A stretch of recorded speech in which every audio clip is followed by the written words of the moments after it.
Okay, so on the point of abortion, in a 2017 profile in the New Yorker, you say that anti-abortion is your one political position that is non-negotiable. Does that include cases of rape and incest? And should women who have abortions be subject to punishment?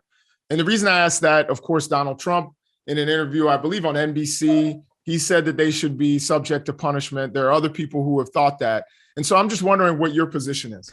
Can I just say before Tucker answers that, I want to that Trump interview where he said that was pretty revealing about Trump, because it was like he had never had to grapple with this question before. Like it never crossed his mind. Yeah. And he kind of took it to its logical conclusion, which is like most people think that abortion is an evil and that it shouldn't happen. So he kind of just sitting there, not really thinking about any of the politics of it all, was just asked like, hey, what about like the woman who makes that decision to abort that child? He's like, yeah, I guess there should be some punishment. Like he just like wrote it out without like any focus grouping, like checking the polls, assessing like how people would respond to it. He just like went by gut instinct.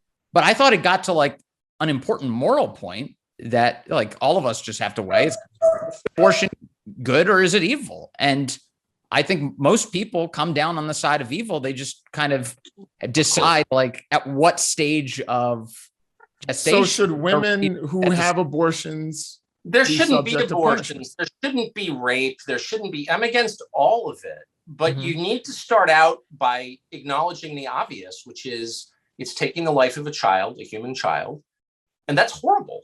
It's just horrible. And it's amazing the excuses that people make for it and the lengths they go to hide what's actually happening. Choice, fetus. No, everyone knows exactly what's happening. Do bad things happen? Of course they do. A lot of them, including the taking of human life. I'm also, by the way, opposed to war and the death penalty. I'm not for killing except in self-defense, period. But you have to ask yourself, why are people so committed to this one grotesque act? I mean, why is abortion the red line for the left? That's the one thing you can't do is criticize abortion. What is that about? And including even people who would never want an abortion or want their daughters to have an abortion, because only women can have abortions, because only women can get pregnant, just to be clear. But why are they so for this? And of course, they're for it because the taking of life is the one thing that only God's permitted to do. So basically, if you take that off the table and say, I'm not going to kill except in self-defense, which I think we all acknowledge is the one legitimate justification for it, then basically what you're saying is, I'm not God. Like there's a higher authority than me. But if you live in a society where people are unwilling to acknowledge that, then you have to be in favor of taking human life. That's why, by the way, they're totally the same people who love abortion, Hillary Clinton and Kamala Harris and all the moral monsters who run our country. They're all totally for war. Have you ever noticed that? Like Hillary's like, well, we should just kill Gaddafi because he's annoying, or because we can. Another group of troops sent to Syria because we can, because we're God. Just oh God, my back. Well, sorry. Here's the thing. I think the one thing that I will say here is that at least you are consistent on the fact that you're against death across the board. I think that there are people who consider themselves part of the moral majority and all of these Christian preachers, but they were willing an eye for an eye, and they'd be willing to kill you. And before the death penalty and other things, which we know had racial imbalances to it and all of that. I guess talk about how do you feel about the racial imbalance in abortion? It's not rich white people having abortions; it's all Black and Hispanic people having abortions. No, I don't know about all, but I definitely it's overwhelming. The majority of abortions are committed by the minority of the population. It's Black and Hispanic. It's overwhelming, as you know. You've seen the numbers. So like, how do you feel? Yeah. So I'll say this. I do know that places like Planned Parenthood do other things other than abortion. So do I think that having a Planned Parenthood in a neighborhood is all about abortion when they do mammograms and Black women are more likely to die of breast cancer, oftentimes because they catch it at a later date when it's pretty much fatal. Okay. Some of my close friends have died. Their parents have died of breast cancer. Yeah. Do I think that having a Planned Parenthood that deals with some of those issues and those health issues, particularly for people who can't afford it in other ways, which is a problem? Jeffrey Dahmer did more than cannibalism, but that's not why we remember him. Planned Parenthood is an abortion clinic that does other stuff. So the question is, are you comfortable with the wildly disproportionate rate of abortions among Black women committed by Planned Parenthood? Why is that a good thing? I'm not gonna weigh in on that one way or the other.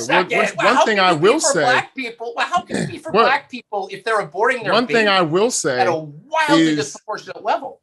You know, if you're gonna be pro-life, and this is like what I said about you, you at least are pro-life across the board. A lot of people, they don't care about issues that Vince and I have talked about on this show in terms of Black women dying during childbirth, Black children much more likely to die before their first birthday. You never hear a peep from the pro-life crowd, but all of a sudden, abortion is racist. But there's so many other issues that could deal with life. But hold on. So you don't have to be consistent on everything to be right about a thing. In other words, I don't know, John Brown was like a bad guy who killed innocents, but he was right about slavery. Slavery was immoral. John Brown made that point. That's why I remember. Do you know what I mean? Martin Luther King was like horrible to women, but he was right about segregation. Segregation's wrong. It's like, who cares? Okay, so Jerry Falwell was wrong about other things. I'm sure. I'm wrong about a lot of things. I'm sure. But like, there's no defending I agree. killing children by the millions. And then no Black leader says anything about, like, when I was a kid, Jesse Jackson was anti-abortion. Louis Farrakhan is still, to his great credit, whatever loony things he believes a lot of loony things, but he's totally right. If you're for Black people, you should not be for millions of Black abortions. Like, how can you be for that? What's the answer? I'll tell you, I don't think anybody is for abortion, Tucker. Here's the thing. As far as I know, I can tell you the people that I know. Yeah. I don't know anybody who's for abortion. Really, I know a lot of people are for abortion. Whether it should be legal. Like, honestly, I don't even really weigh in on that discussion. But one thing I will say is I'm definitely not for abortion. I want to avoid abortion at all costs. I think everybody wants to avoid abortion at all costs. You just said that a lot of families can't even afford more children. Those are the problems that we need to address. And I think if we address the root causes of a lot of issues, then you won't have as much of the issue. So why is it that people are getting abortions? So my thing is, let's address those issues. About murder? So like, if someone comes into your house and shoots you in a home invasion, you're like, that person shouldn't be prosecuted. We really need to address the root causes that drove him to shoot me in my living room. No, you'd be like, okay, yeah, root causes too, but you're not allowed to kill people except in self-defense, period.